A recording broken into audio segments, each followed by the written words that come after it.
Hey, what's up, everyone? So here we are, back again, day 6, 42 more to go after this one. So we're still on the linear model, the exponential moving averages, the linear degree per minute, model 0, we're kind of referring to it by.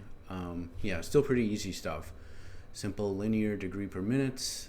All right, let's get into it. So before coding, it helps to simulate Model 0 by hand. Suppose you observe daily warm-up rates and update the exponential moving average each day. Start with an initial guess and repeatedly apply exponential moving average update rule from day 4. This exercise will show you how to estimate how the estimate converges over time. You can perform the same process in Python to check your calculations. How to use it. Apply the concepts above using the formula or algorithm provided. Refer to the mini examples below for demonstration. Understand why this concept allows you to build more accurate and efficient optimal start models, improving comfort and energy savings. Here's the mini example. All right, so this is exactly what we did yesterday. The only difference is let's look at our code. So we just have like a simple.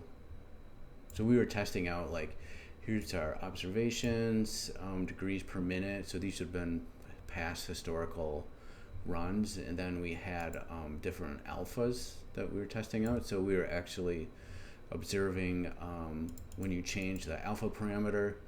This does have like an effect on the final degree per minute used in the calculation. So if you remember, the classic optimal start that Tritium uses would only include yesterday's data or 1 day of degree per minute data, but we're trying a fancier linear algorithm that has I'm trying 14 days of data in the field. So this little array would have 14 different saved degree per minute run histories. And then our exercise yesterday was adjusting different alpha parameters and just seeing what that effect had. So this code starts with an alpha of 0.3, an EMA rate of 0.2 as the initial guess, and then this is the observed your historical data, and they're actually looping through this data structure with Python's enumerate function, which is a fancy way of saying this is the first element, second element, third, fourth. That's what enumerate does. And with the same exponential, the same EMA rate equation, which is just the rate plus the alpha times the observation minus the rate. So that basically smooths out the data over time. So how about we calculate, or we copy this code base. I'm just gonna paste it in right here. The only thing that I like doing is actually, instead of just saying delta T, I actually kind of like just saying delta temp. And because like what we're doing, it's actually, we have to kind of imagine that the building hasn't started yet. So if it's summer, the zone is going to be too warm, and we need to bring it down to set point. And if it's winter, we need to bring it up to set point because the building cooled off all night long. So I kind of like saying this delta temp. They just cheat a little bit and they say delta T. So I'm just gonna get rid of that. It just helps me understand a little bit better.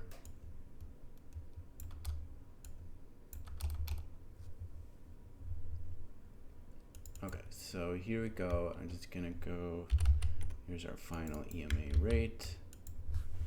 So maybe I can put a print statement here, just saying like what our EMA is.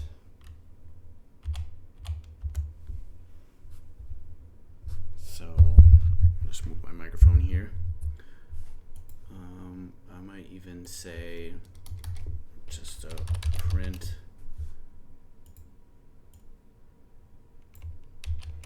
just so we can see what the numbers look like in our prints.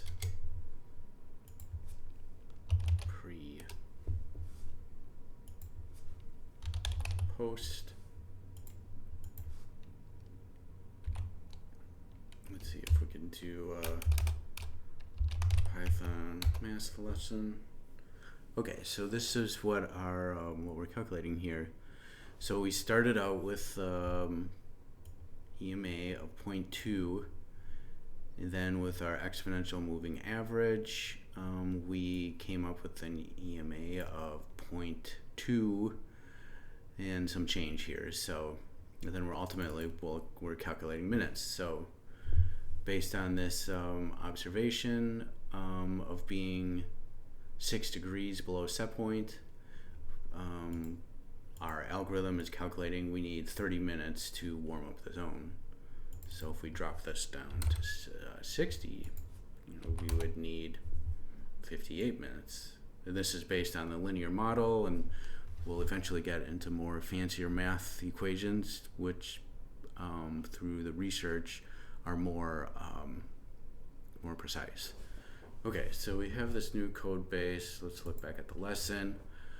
Use alpha of 0.1 with the same observation. How does this affect the final EMA?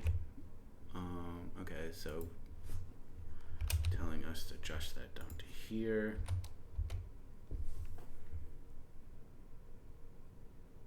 And I can't really tell much of a difference other than it is a couple numbers different way out here, 0.233, other than, just a little bit smaller of a number, but not by much. And you can see it just has this ever so slightly effect on the minutes. So if we would change this to 0.9, I just want to see how that affects. Ooh, so this has a little bit different much bigger effect of putting the alpha to 0.9. Our EMA is to 0.19, and we ultimately calculate 62 minutes. So kind of interesting. It doesn't change it by much, but it could make a slight difference if it's depending on the HVAC system. If you run a system for 10 minutes longer or less, it could have a difference on how happy the people are that occupy that zone. Okay, so we did notice we did this. It didn't differ by much, hardly anything. If the observed rate suddenly drops to 0.1 on the 6th day, how does this affect the EMA? Okay, so I have to put the EMA back to 0.1. 0.1. 1, 2, 3, 4, 5. I do not see 6 days. 1, 2, 3, 4, 5 on day 6. Maybe we'll just add it in. Maybe this is the final day they're referring to. So we'll just say this final day, I get 1, 2, 3, 4, 5 days. Must be an error in the lesson, but let's try that. 0.1.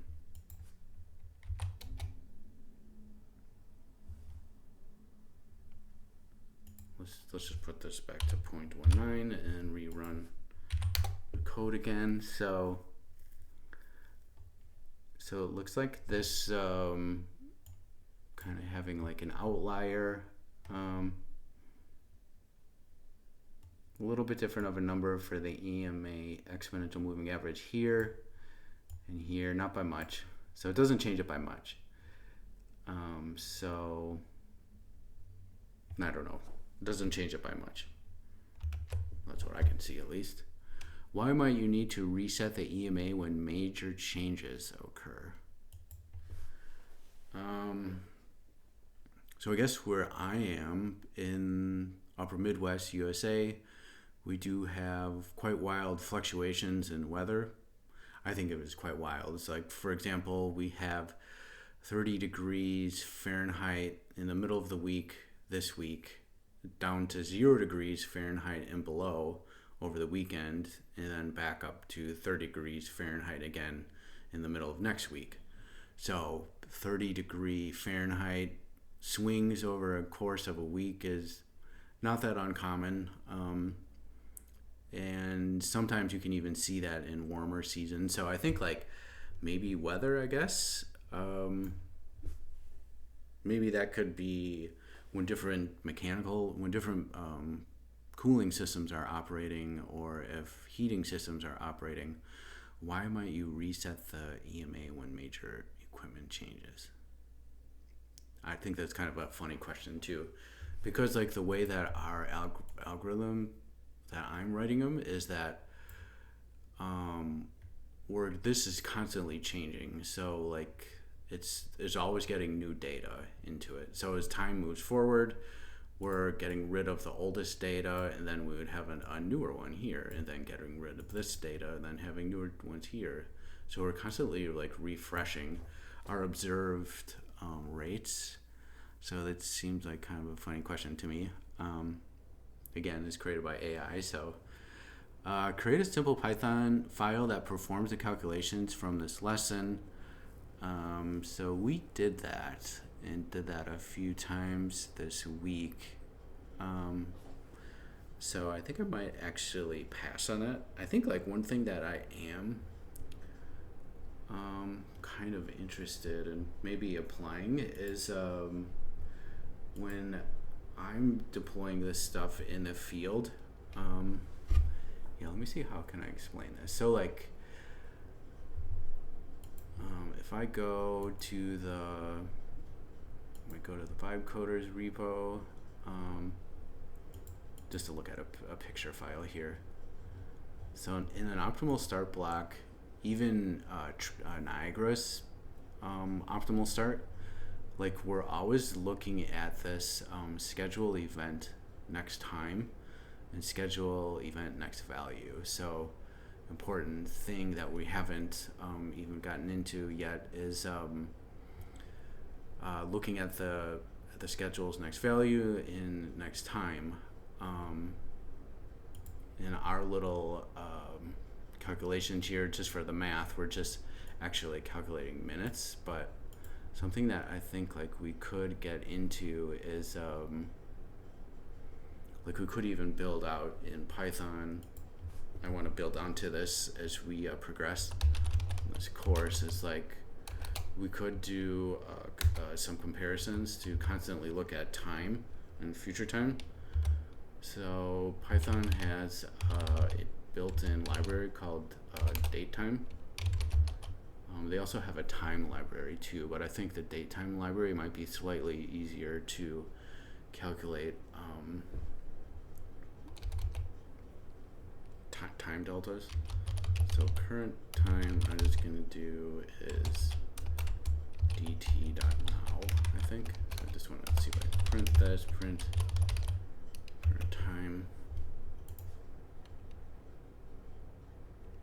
Actually, I think it's the way that I have it written is dt.datetime.now.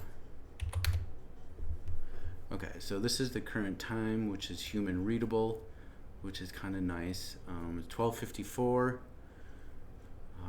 central time zone in the US right now. So let's see. So let's say that our building starts up at, I think I can do, let's see, building occupied equals, this is kind of like a weird way of stating time in the datetime library. Datetime, I've got some notes.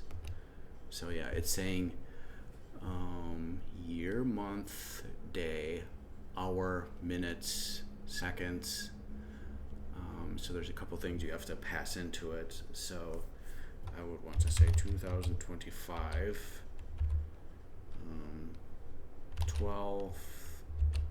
December 12th, 12/12. And then the hour, I could say, let's say 2 p.m. So that would be 1400th hour. Let's just say 0 or 0 minutes. So I think this is right. So 2025, the 12th month, 12th day, 1400 hour would be 2 p.m. So just for the heck of it, so print building Occ. Alright, so that looks right. So you could even do like putting little print statements in here.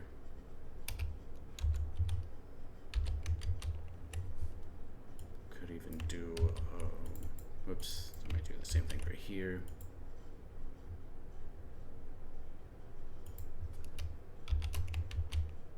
Ooh, come on.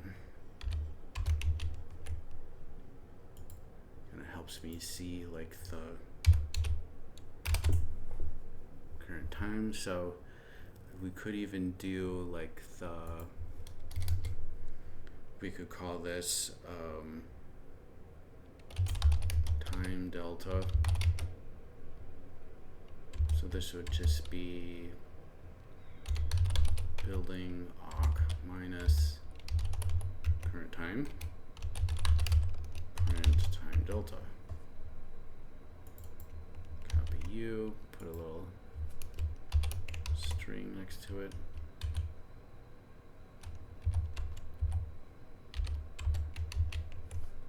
Okay, so time delta. Okay, so this is, we're pretending now, so we're saying our building starts at 2 in the afternoon.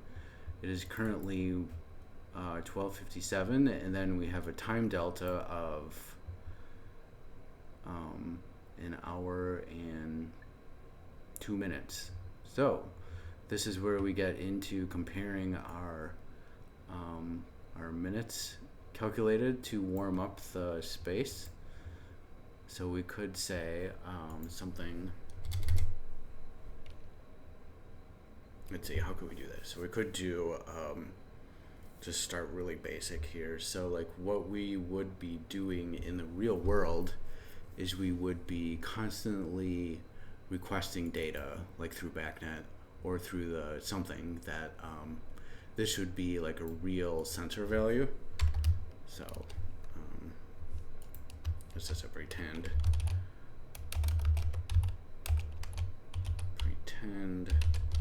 live sensor value. And then we would say something I think I could do too is actually import the time library. So I could do import time, and then we could just do like a funny, like a while loop in Python. So while true, we could say if, yeah, so we want to be comparing time delta. So if time delta is, let's see, less than minutes, we could say print boom, start the HVAC.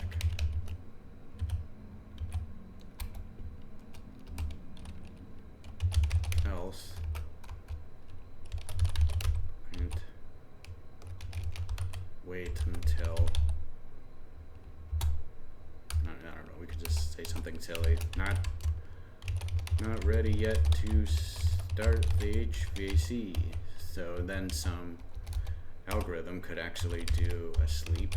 So we just do time.sleep, and we could say every 5, I don't know, just making something up. So we're just, this program is going to run forever, and it's going to check every 5 seconds basically. So oop, there we go. Ooh, oh no. So time is, this operator is not for instances of date, time, and float. Oh boy. So we would have to convert one of these to, let's see, I'm getting something mixed up here. So minutes is definitely a float, and time delta, I thought that would be a float too, but apparently not. Actually, I think I need to do think I need to do this. So convert it to a float by time delta seconds equals time delta dot to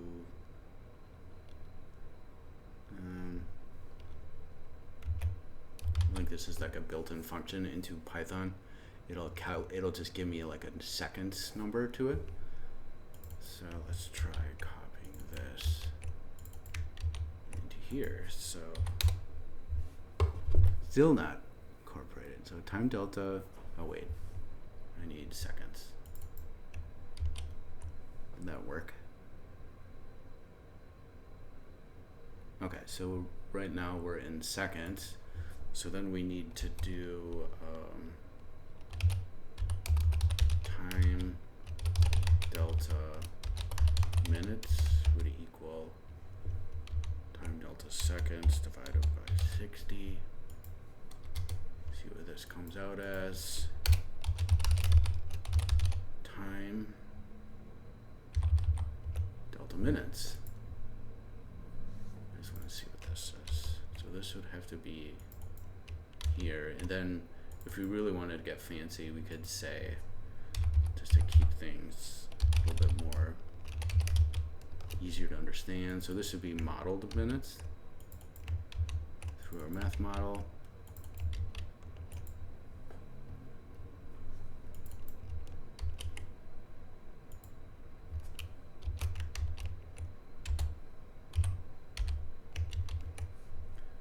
Okay, let's check this out. Ooh, boom, time to start the HVAC. So, all right, here, so let's look at this. So our building occupied is at 57 minutes from now. So our time delta to that is calculating here. We run our pretend exponential moving average linear degree per model. We're calculating a modeled minute, and so basically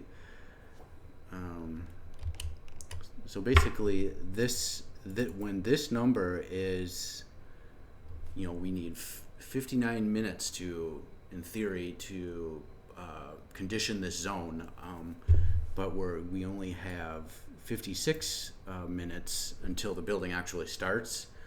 That means, hey, our algorithm needs to go, hey, we need to run this equipment. So hopefully that makes sense.